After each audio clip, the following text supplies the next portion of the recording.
Dear students, I, Mr. Vishal Shah, Assistant Professor, Krishna Institute of Pharmacy, Karad, once again welcome you all to this yet another session of the chapter Fats and Oils. In this video, we are going to discuss about the analytical constants of different fats and oils.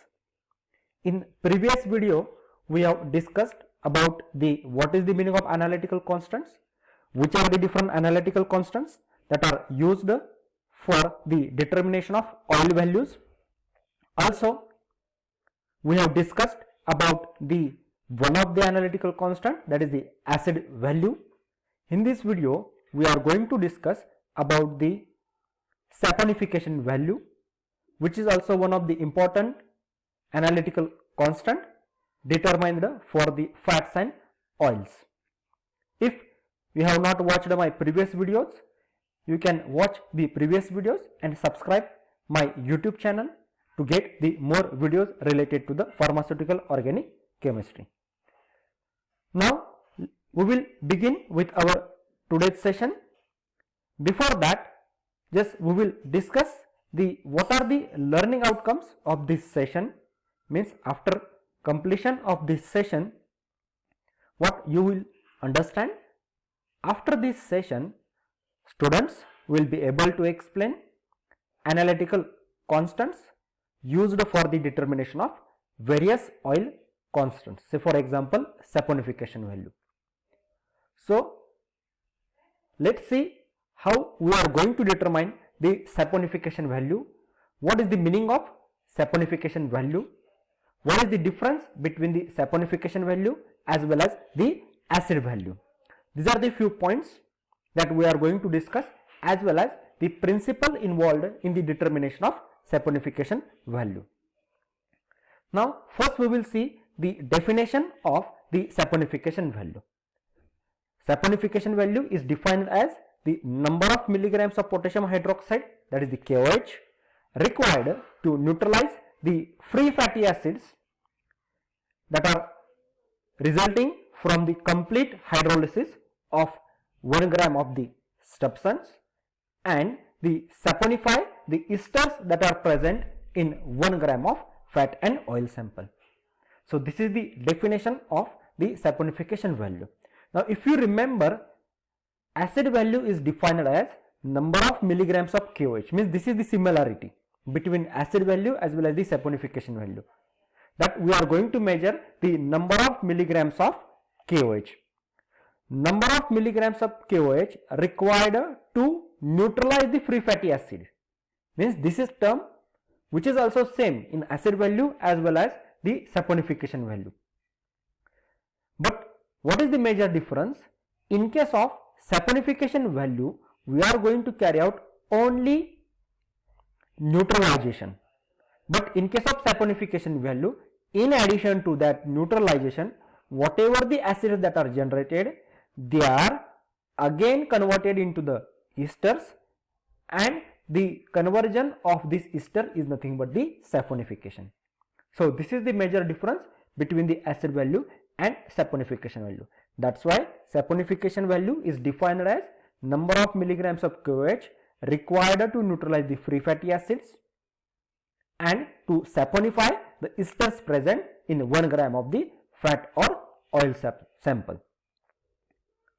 For example, here you can see this is the reaction. Here you can see this is our fat or oil, or you can say triglyceride, which is nothing but the ester.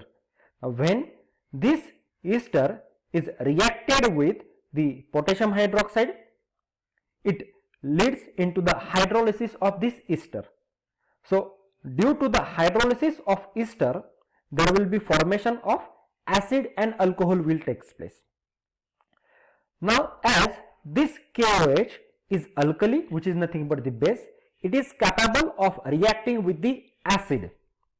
So after hydrolysis, whatever the excess amount of potassium hydroxide is present, this excess amount of potassium hydroxide that we have used, it will react with the carboxylic acid that is generated after hydrolysis, and this carboxylic acid will be converted into the sodium or potassium salt. As here we have used the potassium hydroxide, here there will be formation of the potassium salt of the carboxylic acid or free fatty acid will takes place, and these salts are known as the soaps. Means in every saponification value there will be formation of soap will takes place and there will be formation of alcohol will takes place. Now we know the meaning of soap. Soaps are nothing but the sodium or potassium salts of free fatty acids. So this particular phenomenon is used in the manufacturing of the soaps. Now depending upon the length of this R, length of R means length of carbon atoms that are present in the free fatty acid chain, there are different soaps are available. For example, we have seen liquid soaps, semi-solid soaps as well as the solid soaps. As we go on or as we keep on increasing the number of carbon atoms that are present in that free fatty acid chain, then we are going to get the soaps in a different form, that is from liquid to the solid. What is the meaning of this? If number of carbon atoms that are present in that chain are less, that soap may be liquid in nature.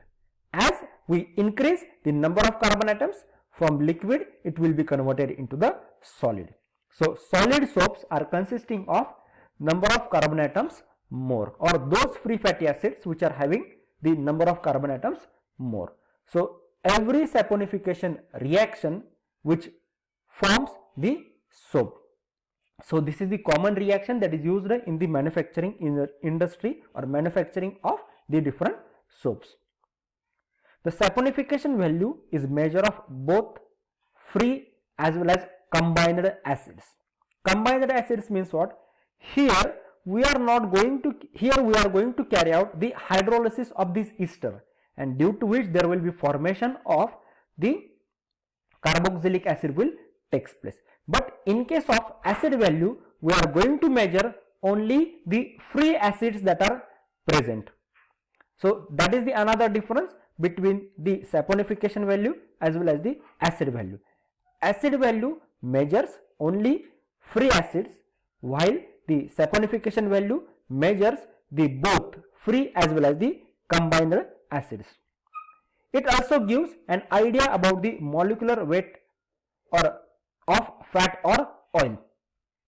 As I said, it depends, saponification value depends upon the number of carbon atoms that are present in the side chain, and this, so that it gives idea about the molecular weight of that particular fat or oil. Smaller the saponification value, higher the molecular weight of that particular compound, or you can say higher the saponification value, lower will be the molecular weight of that particular compound. So in this way we can use this particular saponification value to determine the molecular weight of that particular fat or oil sample. So these are the various significances are there. Means it gives idea about the both free and combined acids. Also it gives idea about the molecular weight of that particular fat and oil. So this is the basis behind the determination of the saponification value of that particular fat or oil. It is very useful for detecting the adulteration of given fat by some other of lower or higher saponification fat or even unsaponifiable matter. Means this analytical constant, that is the saponification value, is having various range and which is constant for a particular oil in a given conditions. So if there is a deviation between these values is observed, which leads into the, or which indicates there is a difference or there is a problem related to the purity of that particular oil. Usually whatever these fats and oil samples are there, they are adulterated with some of the lower or oils that are having either lower or the higher saponification value. Sometimes it may be mixed with the unsaponifiable matter. For that purpose, this saponification value determination is useful. Saponification value is determined by using, say for example, formula milligrams of KOH required to saponify the ester divided by molecular weight of that particular fat. Already we have discussed this particular reaction, that is this is the ester, or you can say triglyceride, which is nothing but the fat or oil sample, which on hydrolysis with KOH, it will be first converted into the free acids, and or you can say combined acids are becomes free, and they are reacted with the excess amount of alkali to generate the soaps. And soaps are nothing but these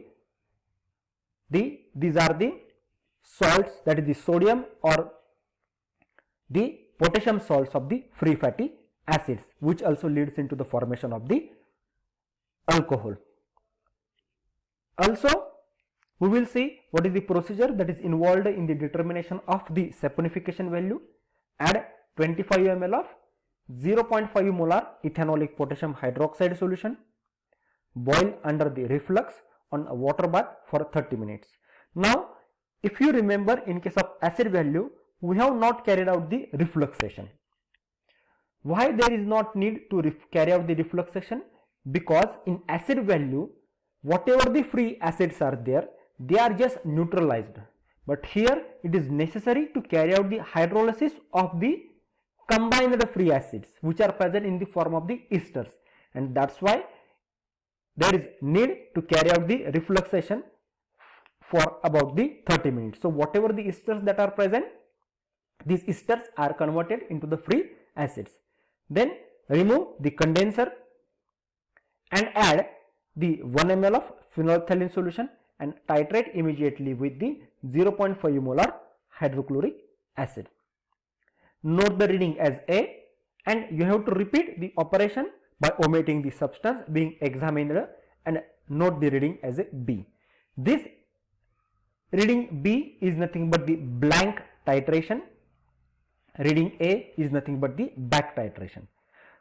Now, what is the meaning of back titration or blank titration? In blank titration, we are not taking our sample that is to be determined, that is the fat or oil sample, while in back titration, here we are going to use our sample.